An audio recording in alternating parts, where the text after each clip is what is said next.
Hi everybody, this is Anjanette from AJ's Personal Touch. How are you doing today? Hope you guys are doing well.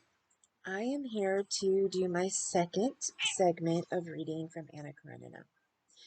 I actually sat down and read these chapters yesterday, and I don't know if I was tired.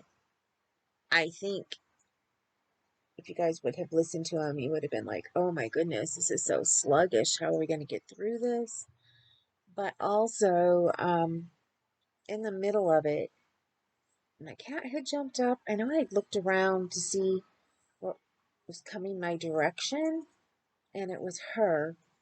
And somehow the taping got turned off, and I didn't realize it. So I missed a whole chapter that I had read, which they're short chapters anyway. But anyway, I tried to splice them together, and when I did, the voiceover worked fine. Then it got behind. Then it worked fine where it spliced together. And I think it got behind again. And then it just didn't want to save right to my computer.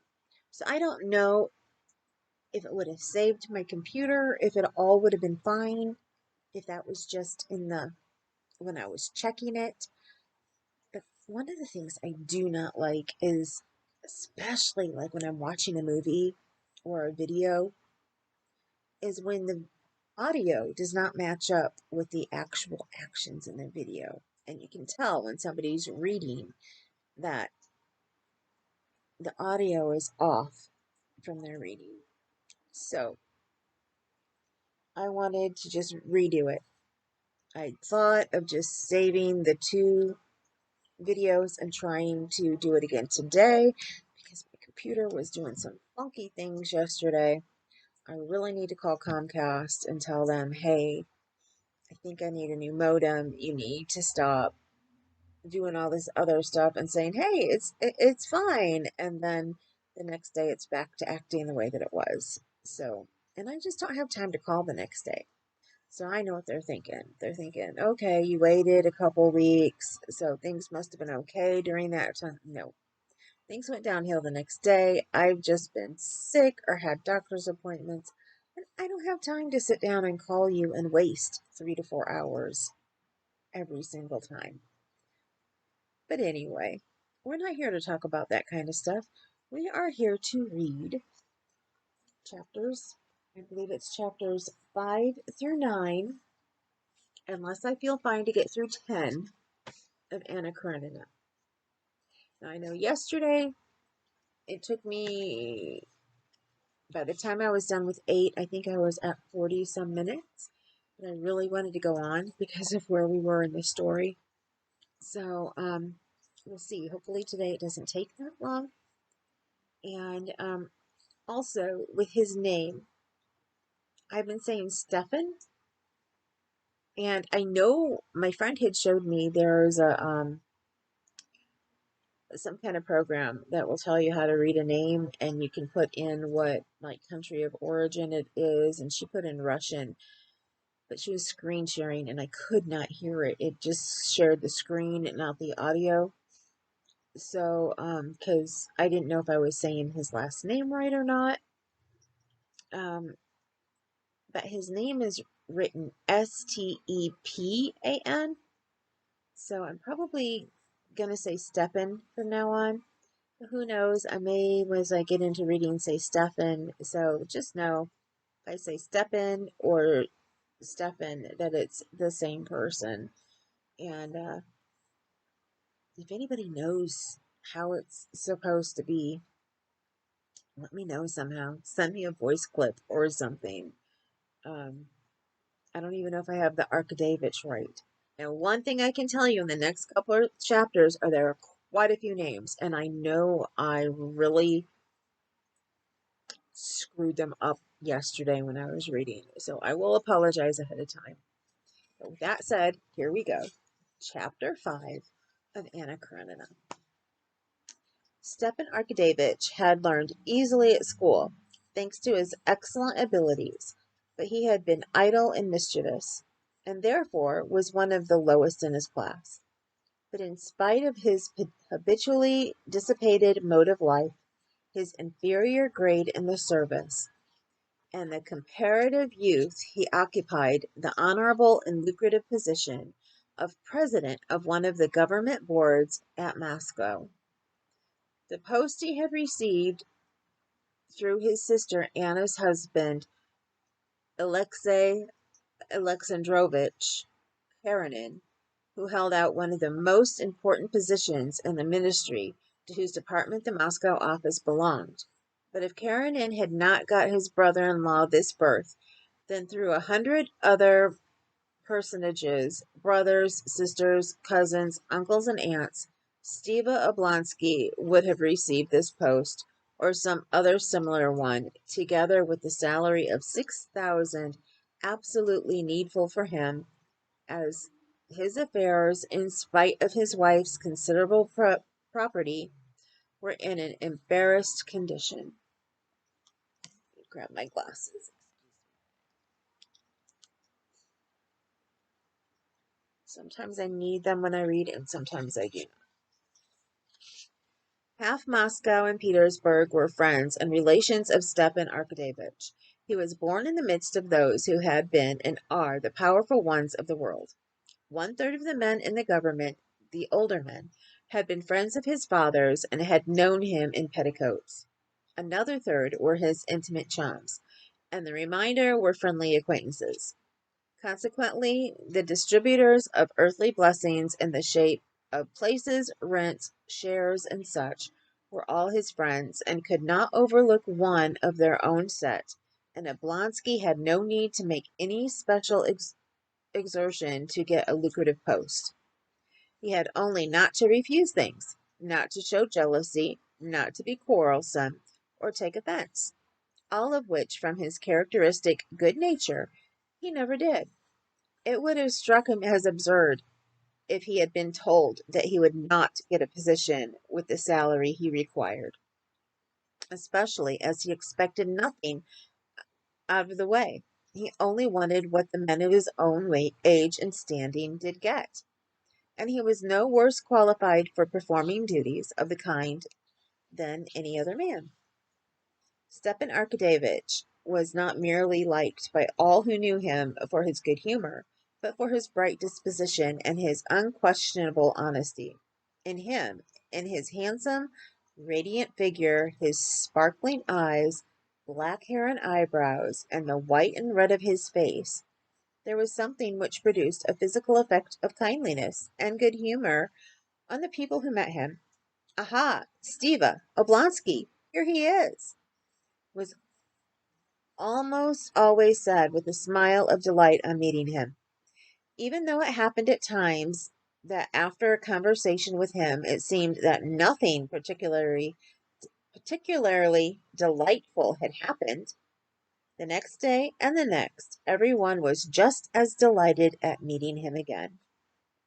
After filling for 3 years the post of president of one of the government's boards at Moscow, Stepan Arkadyevitch had won the respect as well as the liking of his fellow officials, subordinates, and superiors, and all who had had business with him.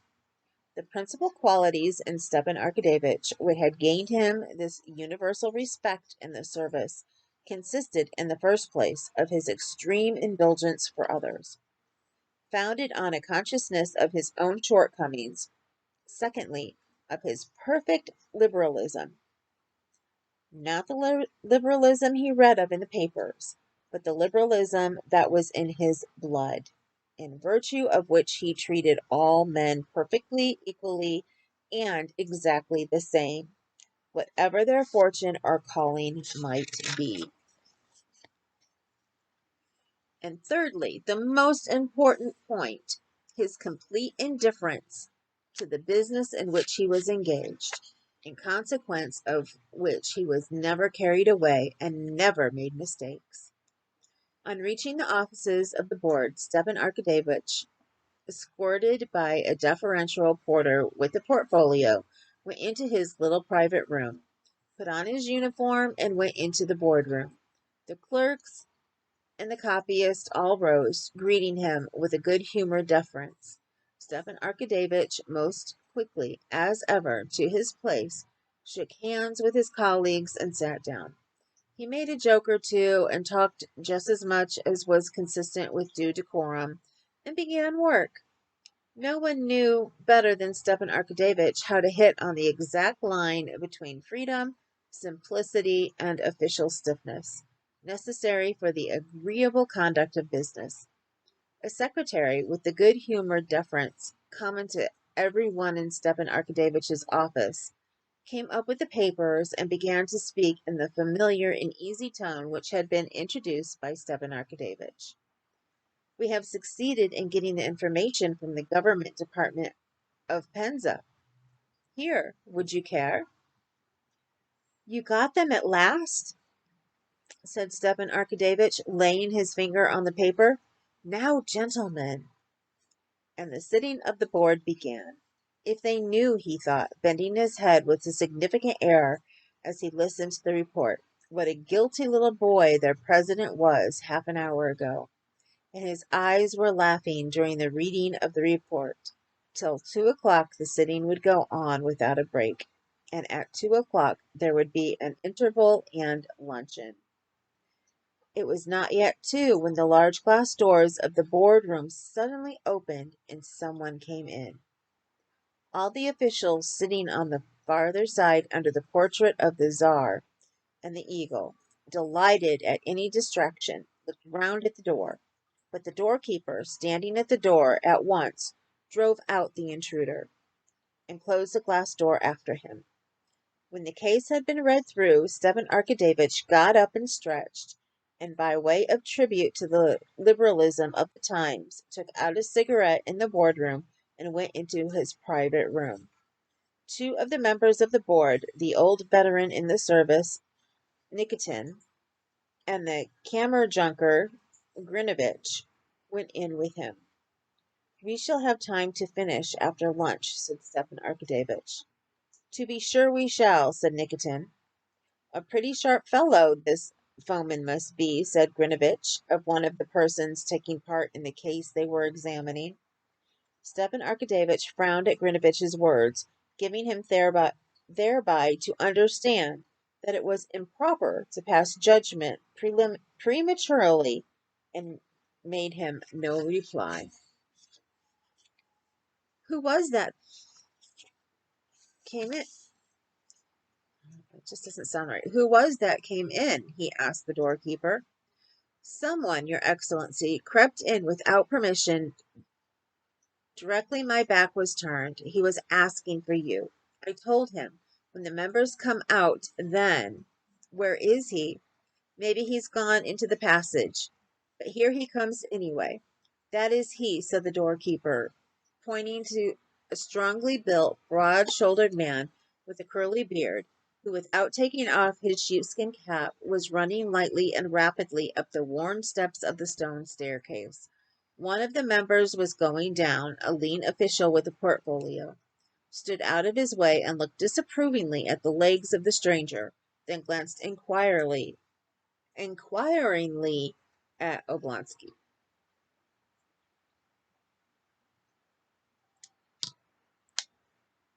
Stepan Arkadevich was standing at the top of the stairs. His good-naturedly beaming face, above the embroidered collar of his uniform, beamed more than ever when he recognized the man coming up. "Why, it's actually you, Levin, at last," he said, with a friendly, mocking smile, scanning Levin as he approached. "How is it you have deigned to look me up in this den?" said Stepan Arkadevich. And not content with shaking hands, he kissed his friend. "Have you been here long?" "I have just come, and very much wanted to see you," said Levin, looking shyly at the same time angrily and uneasily around. "Well, let's go into my room," said Stepan Arkadevich, who knew his friend's sensitive and irritable shyness, and taking his arm, he drew him along as though guiding him through the dangers. Stepan Arkadevich was on familiar terms with almost all his acquaintances, and called almost all of them by their Christian names. Old men of 60, boys of 20, actors, ministers, merchants, and adjunct generals, so that many of his intimate chums were to be found at the extreme ends of the social ladder, and he would have been very much surprised to learn that they had, through the medium of Oblonsky, something in common. He was the familiar friend of everyone with whom he took a glass of champagne, and he took a glass of champagne with everyone.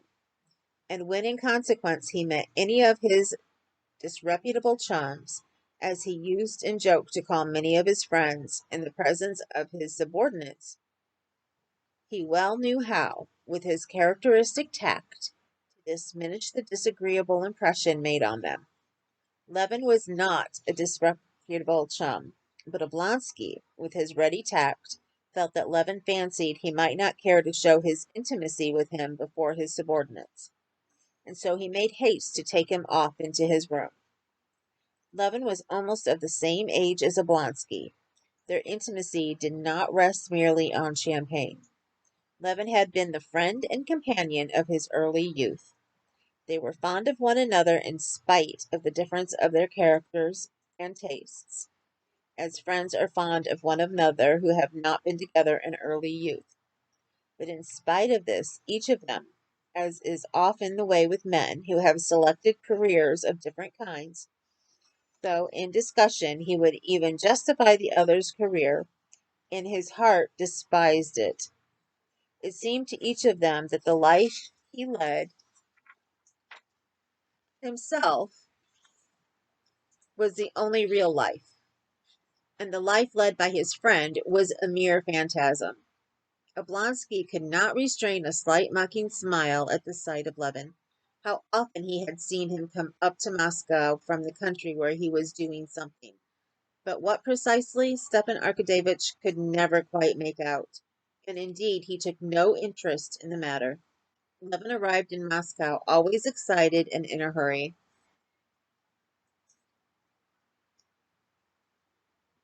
rather ill at ease and irritated by his own want of ease, and for the most part with a perfectly new, unexpected view of things. Stepan Arkadyevitch laughed at this and liked it. In the same way, Levin, in his heart, despised the town mode of life of his friend and his official duties, which he laughed at and regarded as trifling. But the difference was that Oblonsky, as he was doing the same as everyone did, laughed complacently and good-humoredly, while Levin laughed without complacency and sometimes angrily. "We have long been expecting you," said Stepan Arkadyevitch, going into his room and letting Levin's hand go as though to show that here all danger was over. "I am very, very glad to see you," he went on. "Well, how are you, when did you come?" Levin was silent, looking at the unknown faces of Oblonsky's two companions, and especially at the hand of the elegant Grinovitch, which had such long white fingers, such long yellow filbert-shaped nails, and such huge shining studs on the shirt cuff, that apparently they absorbed all his attention and allowed him no freedom of thought. Oblonsky noticed this at once and smiled. "Ah, to be sure. Let me introduce you," he said. "My colleagues, Philip Ivanitch Nikitin, Mihail Stanislavitch Grinovitch."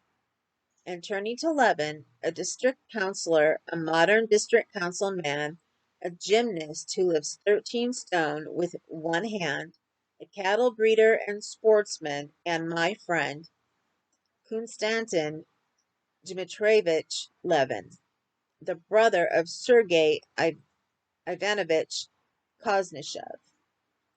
"Delighted," said the veteran. "I have the honor of knowing your brother, Sergei Ivanovitch," said Grinovitch, holding out his slender hand with its long nails.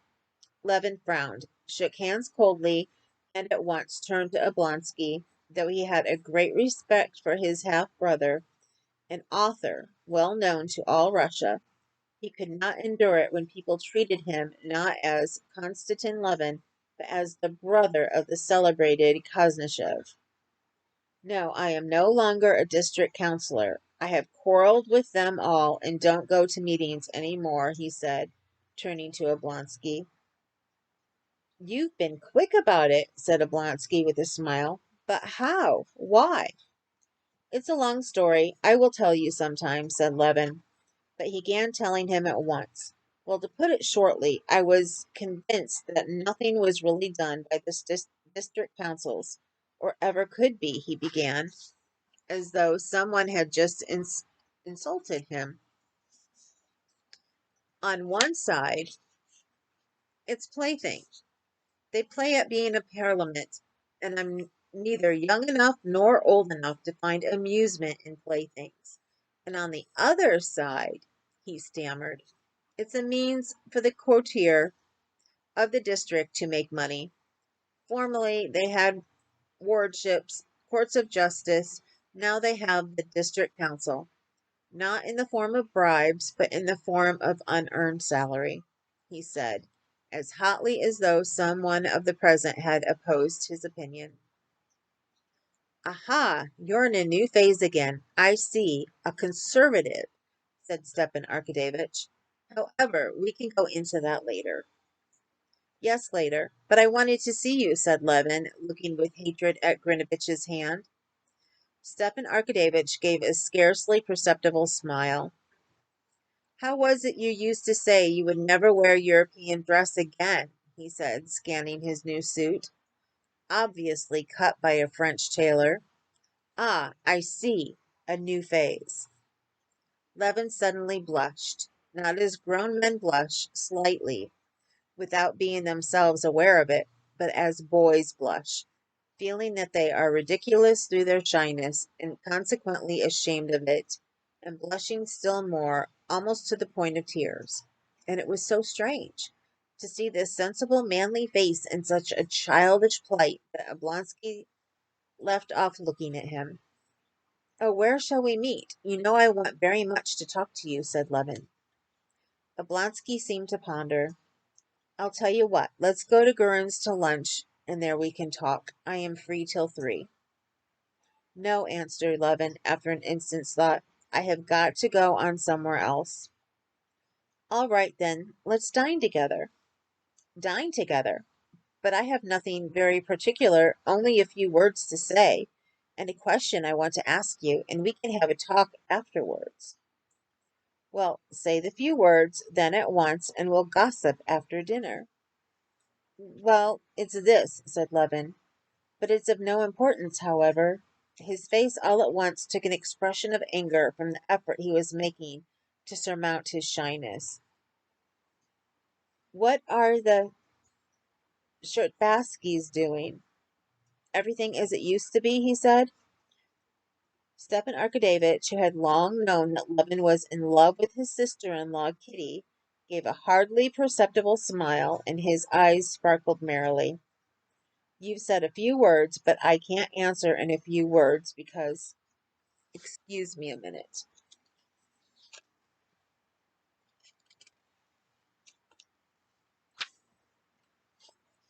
A secretary came in, and with respectful familiarity and the modest consciousness characteristic of every secretary of superiority to his chief in the knowledge of their business, he went up to Oblonsky with some papers and began, under pretense of asking a question, to explain some objection. Stepan Arkadyevitch, without hearing him out, laid his hand genially on the secretary's sleeve.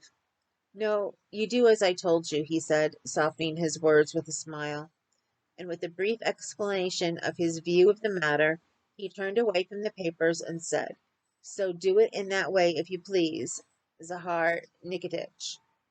The secretary retired in confusion. During the consultation with the secretary Levin, he had completely recovered from his embarrassment. He was standing with his elbows on the back of a chair, and on his face was a look of ironical attention. I don't understand it. I don't understand it, he said. What don't you understand? Said Oblonsky, smiling as brightly as ever and picking up a cigarette. He expected some queer outburst from Levin. I don't understand what you are doing, said Levin, shrugging his shoulders. How can you do it, seriously? Why not? Why, because there's nothing in it. You think so? but we're overwhelmed with work. On paper. But there, you've a gift for it, said Levin. That's to say, you think there's a lack of something in me? Perhaps so, said Levin. But all the same, I admire your grandeur, and am proud that I've a friend in such a great person. You've not answered my question, though, he went on, with a desperate effort, looking Oblonsky straight in the face. Oh, that's all very well. You wait a bit, and you'll come to this yourself. It's very nice for you to have over 6,000 acres in the Karenina district and such muscles, and the freshness of a girl of 12. Still, you'll be one of us one day. Yes, as to your question, there is no change, but it's a pity you've been away so long. Oh, why so? Levin queried, panic-stricken. Oh, nothing, responded Oblonsky. We'll talk it over. But what's brought you up to town? Oh, we'll talk about that too later on, said Levin, reddening again up to his ears. All right, I see, said Stepan Arkadyevitch. I should ask you to come to us, but my wife is indisposed. But I tell you what, if you want to see them, they're sure now to be at Zoological Gardens from 4 to 5, Kitty Skates. You drive along there, and I'll come and fetch you, and we'll go and dine somewhere together. Capital. So goodbye till then. Now mind, you'll forget, I know you, or rush off home to the country, Stepan Arkadyevitch called out, laughing. No, truly. And Levin went out of the room, only was in the doorway remembering that he had forgotten to take leave of Oblonsky's colleagues. That gentleman must be a man of great energy, said Grinovitch, when Levin had gone away. Yes, my dear boy, said Stepan Arkadyevitch, nodding his head. He's a lucky fellow. Over 6,000 acres in the Karenina district. Everything before him, and what youth and vigor. Not like some of us. You have a great deal to complain of, haven't you, Stepan Arkadyevitch? Ah, yes. I'm in a poor way, a bad way, said Stepan Arkadyevitch with a heavy sigh. Get another drink before I start the next chapter.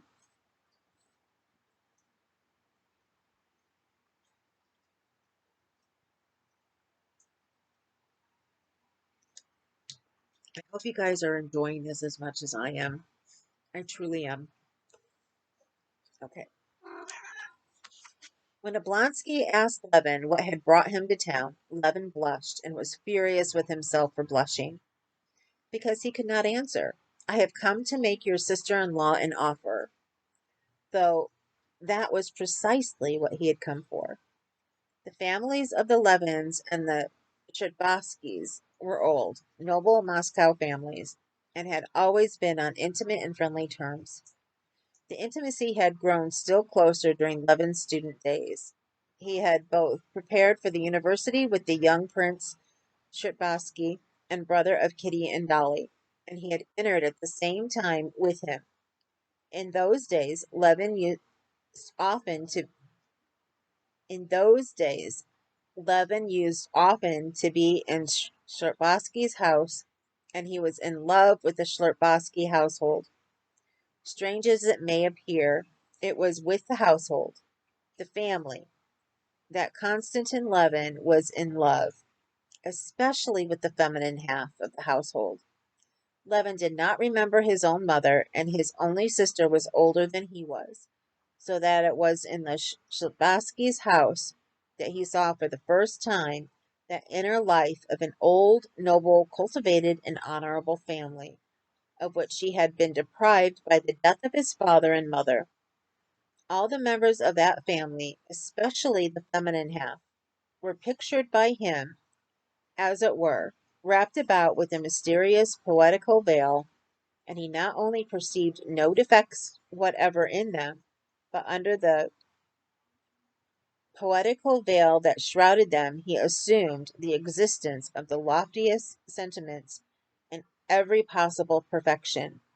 Why, it was the three young ladies had only do that again. Why, it was the three young ladies had one day to speak French and the next English. Why, it was that at certain hours they played by turns on the piano, the sounds of which were audible in their brother's room above, where the students used to work. Why, they were visited by the professors of French literature, of music, of drawing, of dancing. Why, at certain hours, all the three young ladies with Mademoiselle Linen drove in the coach to the Tversky Boulevard, dressed in their satin cloaks. Dolly in a long one, Natalia in a half-long one, and Kitty in one so short that her shapely legs, in tightly drawn red stockings, were visible to all beholders. Why, it was they had to walk about the Tversky Boulevard, escorted by a footman with a gold cockade in his hat.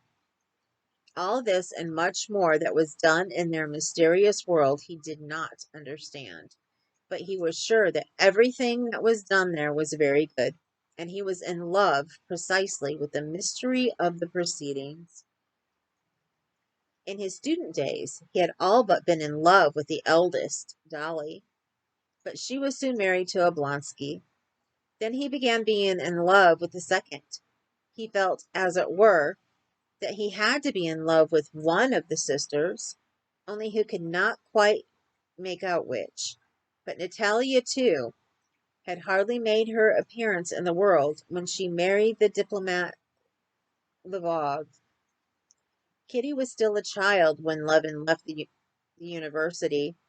Young Shklarbatsky went into the navy, was drowned in the Baltic, and Levin's relations with the Shabotskys, in spite of his friendship with Oblonsky, became less intimate. But when early in the winter of the year Levin came to Moscow, after a year in the country, and saw the Shklarbatskys, he realized which of the three sisters he was indeed destined to love. One would have thought that nothing could be simpler than for him, a man of good family, rather rich than poor, and 32 years old, to make the young Princess Shklarbatskaya an offer of marriage. In all likelihood, he would at once have been looked upon as a good match. But Levin was in love, and so it seemed to him that Kitty was so perfect in every respect that she was a creature far above everything earthly, and that he was a creature so low and so earthly that it could not even be conceived that other people and she herself could regard him as worthy of her. After spending 2 months in Moscow, in the state of enchantment, seeing Kitty almost every day in society, into which he went so as to meet her, he abruptly decided that it could not be, and went back to the country.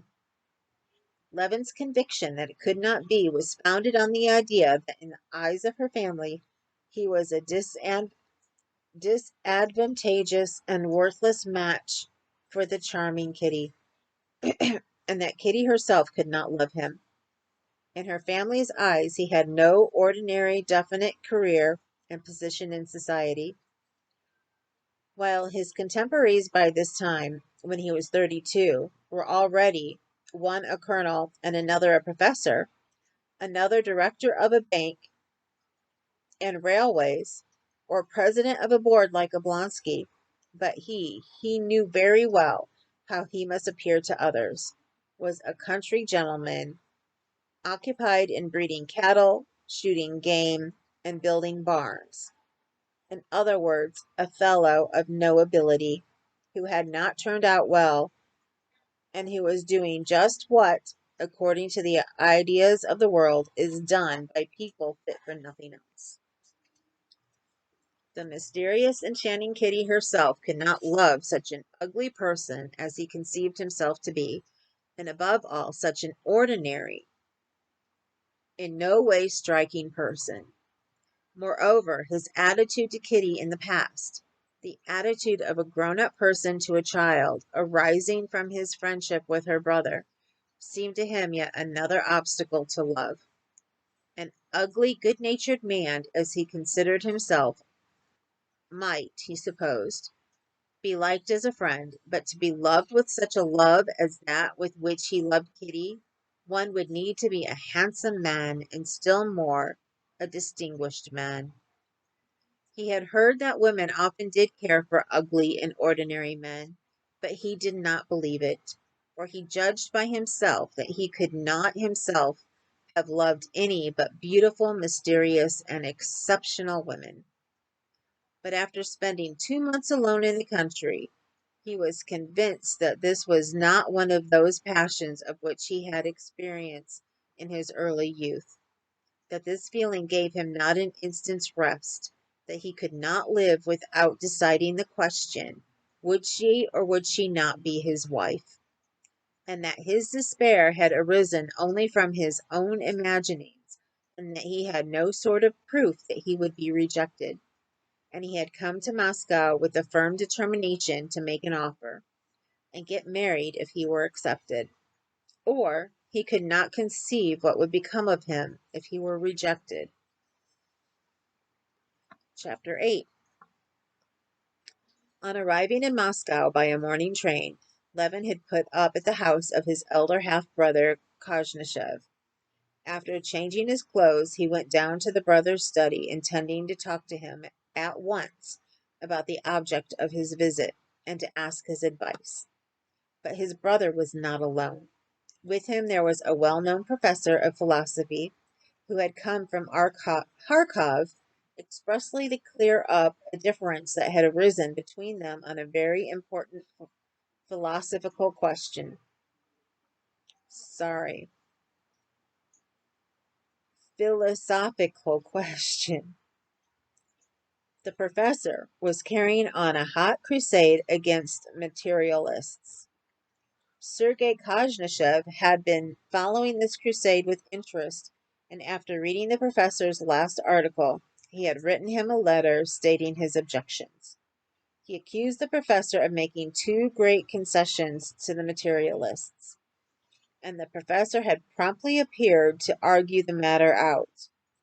The point in discussion was the question then in vogue: is there a line to be drawn between physiological and physiological phenomena in man, and if so, where? Sergei Ivanovich met his brother with a smile of chilly friendliness. He always had for everyone, and introducing him to the professor, went on with the conversation. A little man in spectacles with a narrow forehead tore himself from the discussion for an instant to greet Levin, and then went on talking without paying any further attention to him.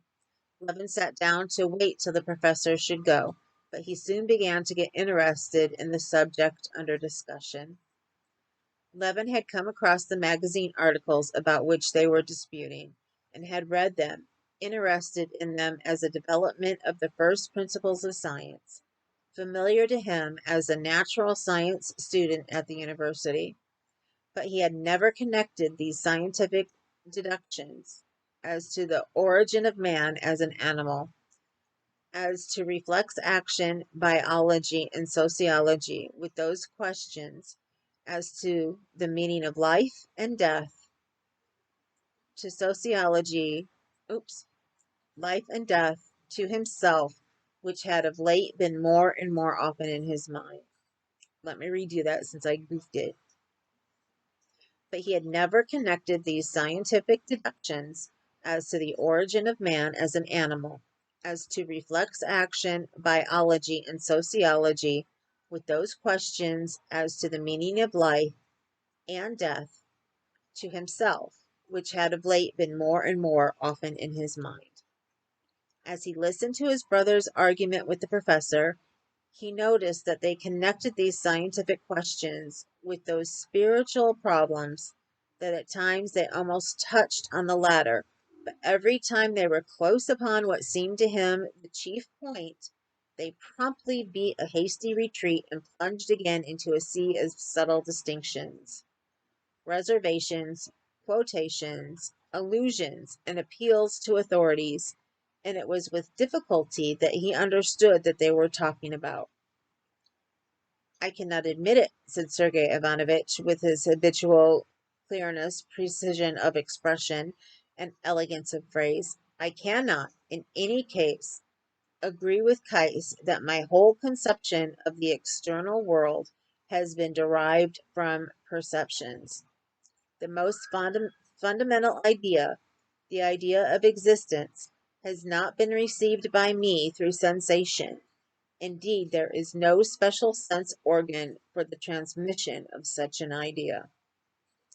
Yes, but they, Wirth and Knost and Pripasov, would answer that your consciousness of existence is derived from the conjunction of all your sensations, that the consciousness of existence is the result of your sensations.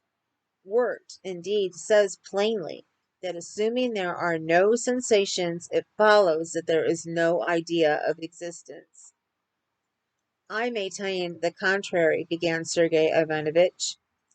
But here it seemed to Levin that just as they were close upon the real point of the matter, they were again retreating, and he made up his mind to put a question to the professor.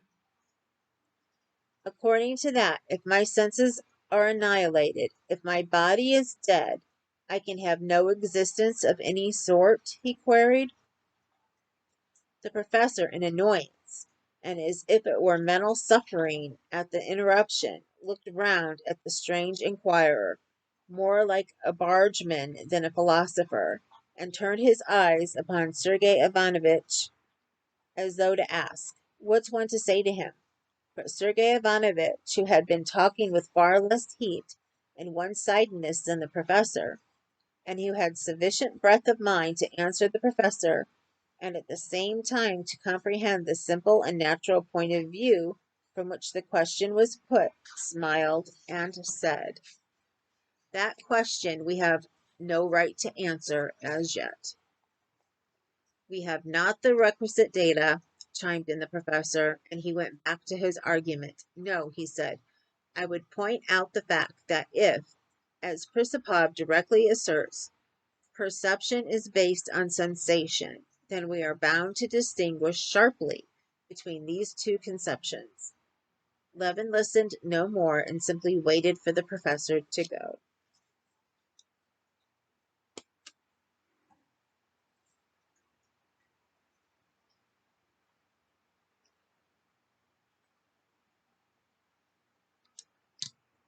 Sorry for the breaks in between, but this really dries out my throat. Chapter 8. When the professor had gone, Sergey Ivanovich turned to his brother. "Delighted that you've come. For some time, is it? How's your farming getting on?" Levin knew that his elder brother took little interest in farming, and only put the question in deference to him, so he only told him about the sale of his wheat and money matters. Levin had meant to tell his brother of his determination to get married and to ask his advice. He had indeed firmly resolved to do so, but after seeing his brother, listening to his conversation with the professor, hearing afterwards the unconsciously patronizing tone in which his brother questioned him about agricultural matters, their mother's property had not been divided, and Levin took charge of both their shares. Levin felt that he could not, for some reason, begin to talk to him of his intention of marrying. He felt that his brother would not look at it as he would have wished him to. "Well, how is your district council doing?" asked Sergey Ivanovich, who was greatly interested in these local boards and attached great importance to them. "I really don't know." "What? Why, surely you're a member of the board?" "No, I'm not a member now. I've resigned," answered Levin, "and I no longer attend the meetings." "What a pity," commented Sergey Ivanovich, frowning. Levin, in self-defense, began to describe what took place in the meetings in his district. "That's how it always is," Sergey Ivanovich interrupted him. "We Russians are always like that. Perhaps it's our strong point, really. The faculty of seeing our own shortcomings, but we overdo it. We comfort ourselves with irony, which we always have on the tip of our tongues. All I say is, give such rights as our local government to Any other European people, why, the Germans or the English, would have worked their way to freedom from them, while we simply turn them into ridicule. But how can it be helped? Said Levin penitently. It was my last effort, and I did try with all my soul. I can't. I'm not good at it. It's not that you're not good at it, said Sergei Ivanovitch. It is that you don't look at it as you should. Perhaps not, Levin answered dejectedly. Oh, do you know brother Nikolai's turned up again? This brother, Nikolai, was the elder brother of Konstantin Levin and half-brother of Sergei Ivanovitch, a man utterly ruined who had dissipated the greater part of his fortune, was living in the strangest and lowest company, and had quarreled with his brothers. What did you say? Levin cried with horror. How do you know? Prokofy saw him in the street. Here in Moscow? Where is he? Do you know? Levin got up from his chair as though on the point of starting off at once. I am sorry I told you, said Sergei Ivanovitch, shaking his head at his youngest brother's excitement. I sent to find out where he is living and sent him his IOU to Trubin, which I paid. This is the answer he sent me. And Sergei Ivanovitch took a note from under a paperweight and handed it to his brother. Levin read in the queer, familiar handwriting, I humbly beg you to leave me in peace. That's the only favor I ask of my gracious brothers. Nikolai Levin. Sorry, I had to scooch just a minute.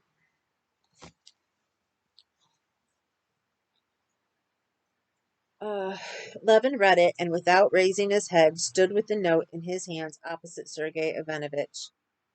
There was a struggle in his heart between the desire to forget his unhappy brother for the time, and the consciousness that it would be base to do so. He obviously wants to offend me, pursued Sergei Ivanovitch, but he cannot offend me, and I should have wished with all my heart to assist him, but I know it's impossible to do that. Yes, yes, repeated Levin. I understand and appreciate your attitude to him, but I shall go and see him. If you want to, do, but I shouldn't advise it, said Sergei Ivanovitch. As regards myself, I have no fear of your doing so. He will not make you quarrel with me, but for your own sake, I should say you would do better not to go. You can't do him any good. Still, do as you please. Very likely I can't do any good, but I feel especially at such a moment. But that's another thing. I feel I could not be at peace. Well, that I don't understand, said Sergei Ivanovitch. One thing I do understand, he added. It's a lesson in humility. I have come to look very differently and more charitably on what is called infamous since brother Nikolai has become what he is.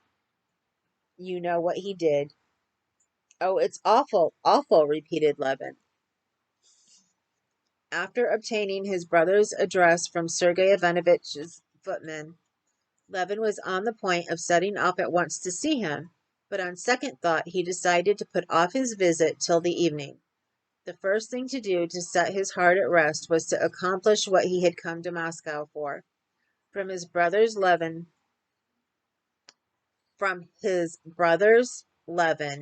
went to Oblonsky's office, and on getting news of the Shklepatskys from him, he drove to the place where he had been told he might find Kitty. Chapter 9. At 4 o'clock, conscious of his throbbing heart, Levin stepped out of the hired sledge at the Zoological Gardens and turned along the path to the frozen mounds and the skating ground, knowing that he would certainly find her there, as he had seen the Shklepatskys' carriage at the entrance.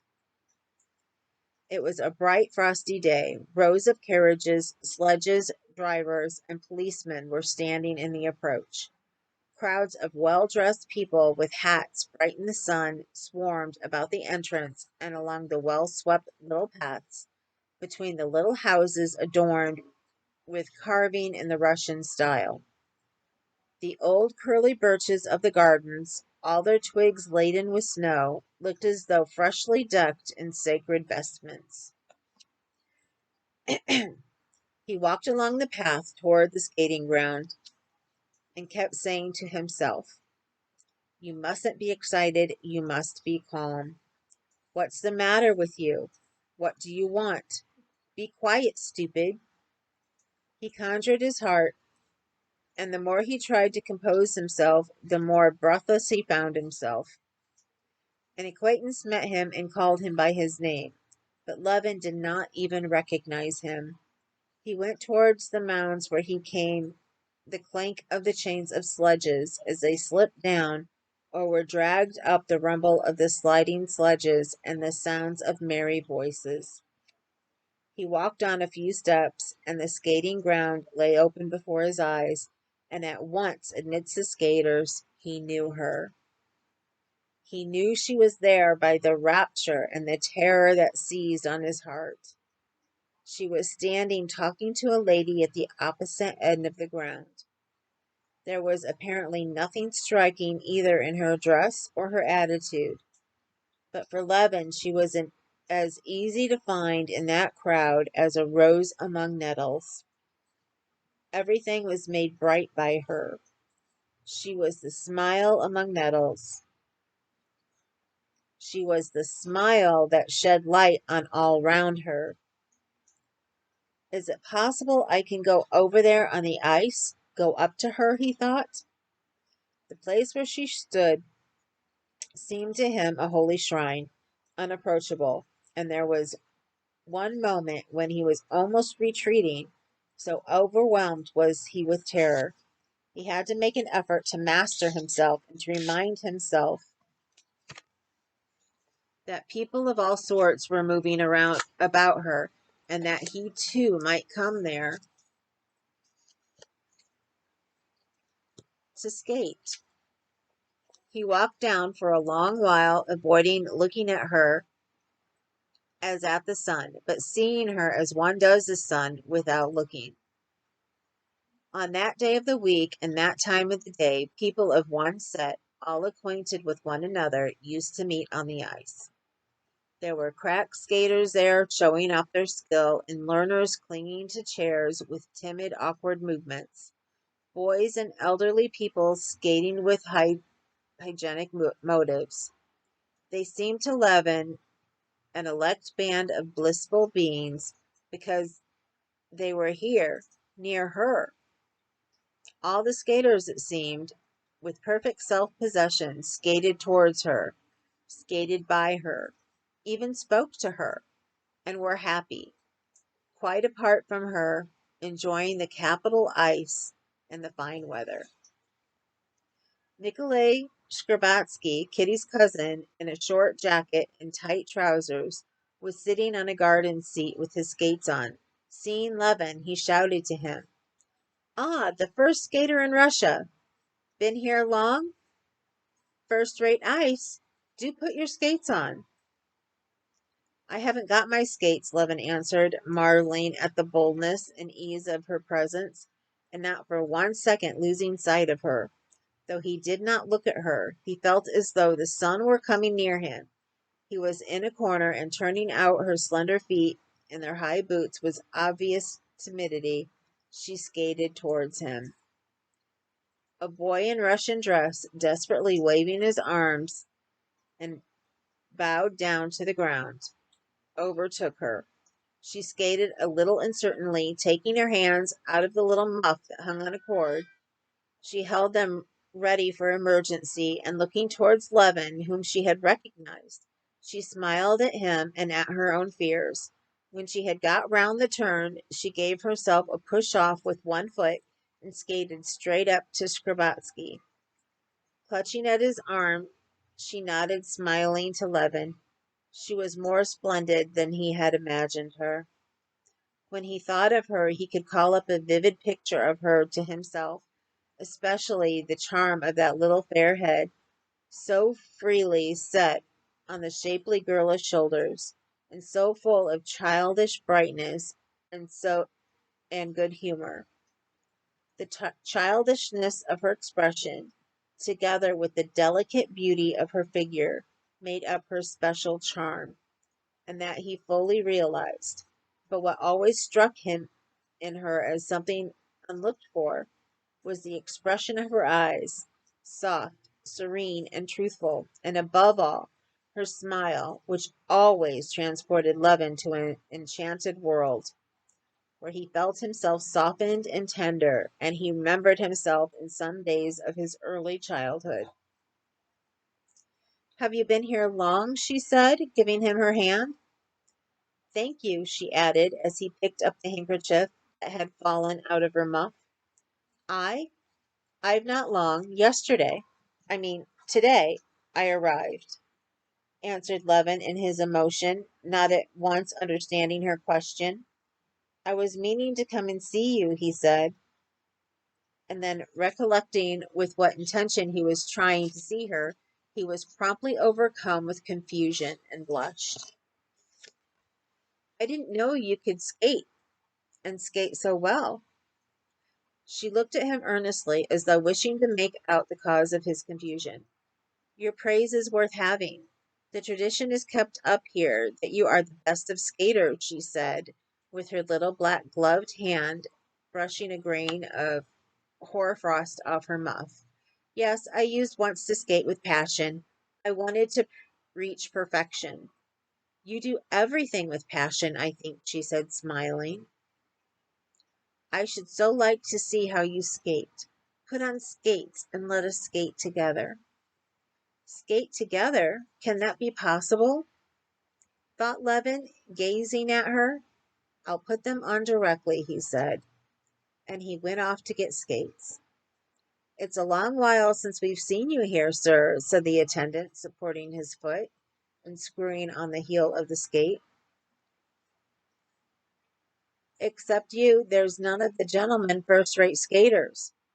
Will that be all right?" said he, tightening the strap.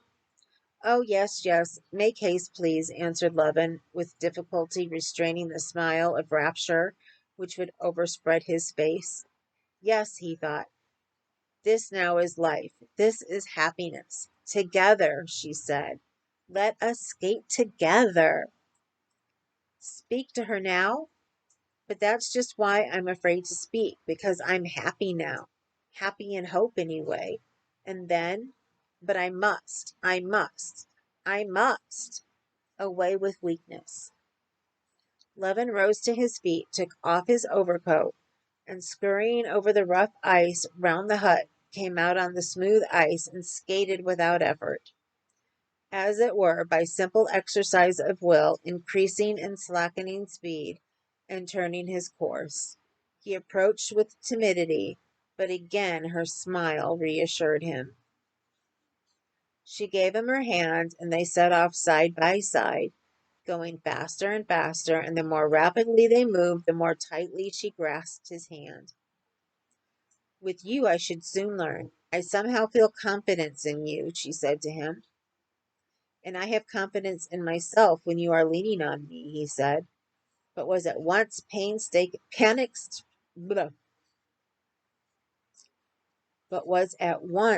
panic-stricken at what he had said, and blushed.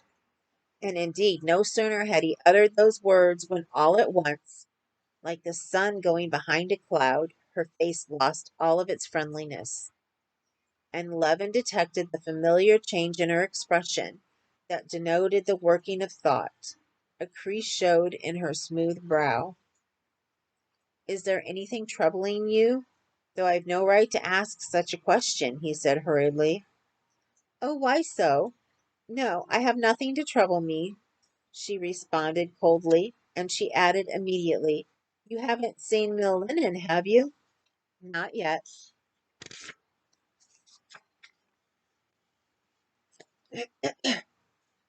"Go and speak to her. She likes you so much."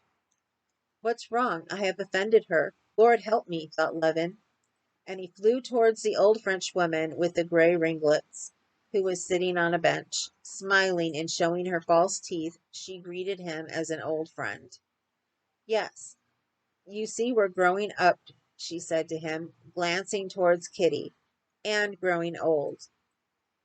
Tiny Bear has grown big now, pursued the Frenchwoman, laughing, and she reminded him of his joke about the three young ladies whom he had compared to the three bears in the English nursery tale. Do you remember that's what you used to call them?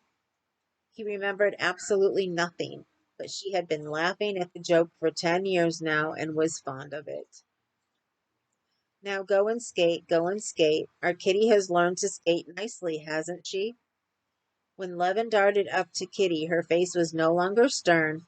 Her eyes looked at him with the same sincerity and friendliness, but Levin fancied that in her friendliness there was a certain note of deliberate composure, and he felt depressed. After talking a little of her governess and her peculiarities, she questioned him about his life. Surely you must be dull in the country in the winter, aren't you? She said. No, I'm not dull. I'm very busy, he said, feeling that she was holding him in check by her composed tone, which he would not have the force to break through just as it had been at the beginning of the winter. Are you going to stay in town long? Kitty questioned him. I don't know, he answered, not thinking of what he was saying. The thought that if he were held in check by her tone of quiet friendliness, he would end by going back again without deciding anything came into his mind, and he resolved to make a struggle against it. How is it you don't know? I don't know. It depends upon you, he said, and was immediately horror stricken at his own words. Whether it was that she had heard his words or that she did not want to hear them, she made a sort of stumble, twice struck out, and hurriedly skated away from him. She skated up to Mill Linen, said something to her, and went towards the pavilion where the ladies took off their skates. My God, what have I done? Merciful God, help me, guide me, said Levin, praying inwardly, and at the same time feeling the need of violent exercise. He skated about, describing inner and outer circles. At the moment, one of the young men, the best of the skaters of the day, came out of his coffee house in his skates, with a cigarette in his mouth. Taking a run, he dashed down the steps in his skates, crashing and bounding up and down. He flew down, and without even changing the position of his hands, skated away over the ice. Ah, that's a new trick, said Levin, and he promptly ran up to the top to do the new trick. Don't break your neck, it needs practice, Nikolai Shlurbatsky shouted after him. Levin went to the steps, took a run from above as best he could, and dashed down, preserving his balance and the unwonted movement with his hands. On the last step he stumbled, but barely touching the ice with his hand, with a violent effort recovered himself and skated off laughing. How splendid! How nice he is! Kitty was thinking at that time as she came out of the pavilion with Mill Linen, and looked towards him with a smile of quiet affection, as though he were a favorite brother. And can it be my fault? Can I have done anything wrong? They talk of flirtation. I know it's not he that I love, but still I am happy with him, and he's so jolly. Only why did he say that? She mused. Catching sight of Kitty going away and her mother meeting her at the steps, Levin flushed from his rapid exercise, stood still, and pondered a minute. He took off his skates and overtook the mother and daughter at the entrance of the gardens. Delighted to see you, said Princess Shklerbatskaya. On Thursdays we are home as always. Today, then, we shall be pleased to see you, the princess said stiffly. The stiffness hurt Kitty, as she could not resist the desire to smooth over her mother's coldness. She turned her head and with a smile said, Goodbye till this evening. At that moment, Stepan Arkadevic, his hat cocked on one side, with beaming face and eyes, strode into the garden like a conquering hero. But as he approached his mother-in-law, he responded in a mournful and crestfallen tone to her inquiries about Dolly's health. After a little subdued and dejected conversation with his mother-in-law, he threw out his chest again and put his arm in Levin's. "Well, shall we set off?" he asked. "I've been thinking about you all this time, and I'm very, very glad you've come," he said, looking him in the face with a significant air. "Yes, come along," answered Levin in ecstasy, hearing unceasingly the sound of that voice saying, "Goodbye till this evening," and seeing the smile with which it was said. "To the England or the Hermitage?" "I don't mind which." "All right, then, the England," said Stepan Arkadevic, selecting that restaurant because he owned more there than in the Hermitage, and consequently considered it mean to avoid it. "Have you got a sledge?" "That's first rate, for I sent my carriage home." The friends hardly spoke all the way. Levin was wondering what that change in Kitty's expression had meant, and alternately assuring himself that there was hope, and falling into despair, seeing clearly that his hopes were insane, and yet all the while he felt himself quite another man, utterly unlike what he had been before her smile and those words, "Goodbye till this evening."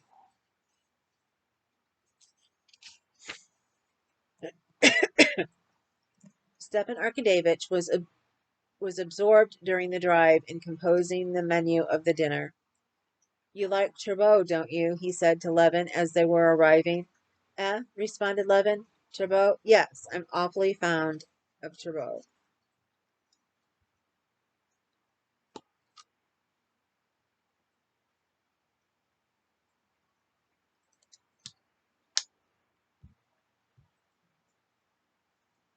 Let's see how long this one is.